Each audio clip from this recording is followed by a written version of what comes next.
Profit is truly the lifeblood of our progress, the accelerator of the rising living standard in America, which is the envy of all the world.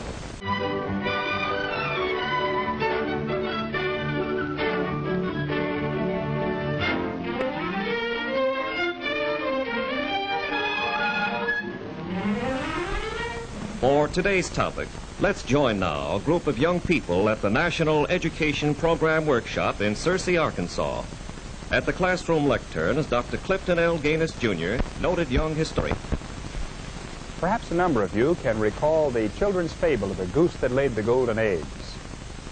A certain man had a goose that laid eggs of solid gold, the most fabulous of all the geese on the earth. It assured its owner of more wealth for the necessities and luxuries of life than the possessor of any other goose could even dream of. And every morning the man would rub his hands in anticipation of the day's golden harvest. But one day the owner conceived a brilliant idea. Why not get all of the golden eggs at once? So he killed the goose.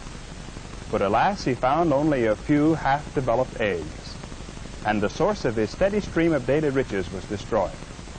The subject of our classroom discussion today is an element in our daily lives as important to all of us and our improving welfare as would be a goose that lays golden eggs. We're going to discuss profit, its indispensable place in our economic system, its immediate value to each individual citizen, and its relationship to economic progress in our nation. The profit system in America is truly a goose that lays golden eggs, that makes possible our abundance of so many of the material blessings of life. For breakfast this morning, I might have had cereal grown in Kansas and processed in Minnesota, bacon produced on an Iowa farm, cured, sliced, and packaged in Chicago, homogenized milk from a dairy 50 miles away, fruit juice from far-off Hawaii, and eggs from an Ozark poultry farm. This is a bigger and better breakfast than 90% of the world's people enjoyed.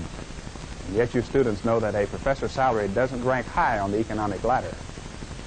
The profit system, with its incentives for achievement, makes it possible for you and for me and for all Americans to have the advantages enjoyed by no other people under any other system. The socialists and communists and their fellow travelers seek to undermine the confidence of Americans in their economic system. They concentrate their major attack against profit and the profit system. So let's examine profit, our own self-interest in it, and its function in American progress. As you came in, Jane, I noticed that beautiful sweater you were wearing. It looks like genuine cashmere from the Himalayas. Thank you, Professor Ganus, but it isn't cashmere. It's a new synthetic fiber, softer, lighter, and warmer than cashmere. If an imported cashmere sweater costs about $35, Jane, would you mind telling us what your sweater cost? Well, let's see. It was $6.95. The company that made the fiber for Jane's sweater spent several $million on research before developing the chemical formula and the manufacturing process that made it possible. And where did it get the several $1 million? From profit? Yes, from profit retained in the business to explore and expand and to develop new products. It seems to me that Jane's sweater, with its beauty and excellence and its comparatively low cost, gives us an excellent example of another value of the profit system. Profit, in a very real sense, is the fuel that motivates the machinery of our progress, providing us with better things for everyday living. The opponents of the profit system center their fire on corporation or business profits. So let's take a closer look at these profits. In the last year for which we have the official statistics of the Department of Commerce, our national income was approximately $300 billion. The net profit of all the corporations in America amounted to 5 9/10% of the total income, or about $17,800 billion. And here's the rest of the national income. This big segment represents the personal income and taxes. The tax slice, incidentally, was $90 billion, or almost 30% of the total gross national income. Now let's examine this profit slice. we find that a part of the net profit, $9.9 billion, was paid out in dividends to the stockholders. Can someone give us the figure on the number of stockholders with their dimes and dollars invested in American industry? Oh, I'd say 1.5 million, at least. Actually, there are approximately 18 million stockholders, so that the total dividend payment is widely diffused throughout our population. After dividends, this slice is the amount that was plowed back into the business, 2 6/10%, or $7.9 billion, to buy new machines, to pay for research, to develop new production methods and new products, to expand the plant, to help build new plants, to make new jobs, and to make the present jobs better, and of special interest to the consumer public, to make better products at lower cost, like Jane's sweater, for instance. We have been talking about the divisions in national income. Now let's have a look at profit from the viewpoint of the sales dollar.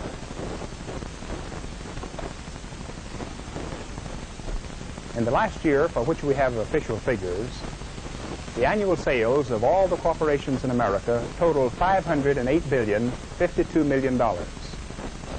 Now I would like to have some estimates as to the percentage of profit the corporations made on this volume of sales. Professor Ganus, I'd say 12%. I'd say 15%. I'd say about 10%. Well, on the $508 billion in sales, the profit after taxes totaled $16.96 billion, 3 1/3%. Not 10 or 12 or 15%, but 3 1/3. And we mustn't forget that frequently thousands of companies fail to make a profit. Rather, they sustain a loss. Our system might well be called a profit and loss system. We can narrow our examination of profit still more by looking at the annual financial statement of one company. I have chosen a big packing company, dealing primarily in the processing of meat products. Here is the breakdown of its sales dollar.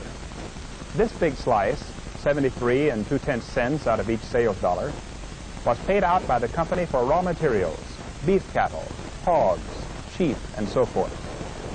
This next big slice, 13 1/10 cents of each sales dollar, was paid to employees in wages, salaries, and benefits.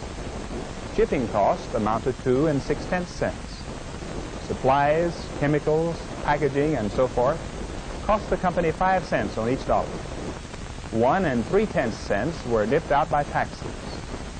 Plant maintenance and the other necessary services for doing business cost 4 cents on each sales dollar. That left in net profit this little sliver, 8/10 of 1 cent. Here is a big packing company whose brand name is familiar all over the world, actually making less than 1 penny net profit on each dollar's worth of products sold. Let's consider it this way. If the profit margin of this packing company had been entirely eliminated, a dollar's worth of meat still would have cost the American housewife 99 cents. A penny in profit from each 100 pennies of sales. In fact, a little less than a penny, 8/10. A fraction of this packing company's profit penny from each sales dollar was paid in dividends to the 65,000 stockholders. To the other fraction, the company conducted a pioneering research program, developed new and better products in a vast array, tested and put into operation new production methods, installed new machinery, kept the pace of keen competition, thus improving the job security of all its 75,000 employees, built new plants, and created a host of new job opportunities. Each new job in American industry, incidentally, requires the investment on the average of $12,000 for machinery, plant, working capital, and so forth. $12,000 for each job created. And with our growing population, we must create nearly 1 million new jobs a year. The big share of the money to create these jobs must come out of the profits of corporations. So we see how vitally important profits are, how much they mean to every citizen. how necessary profits are to every successful company and its employees, and to a healthy, progressing nation.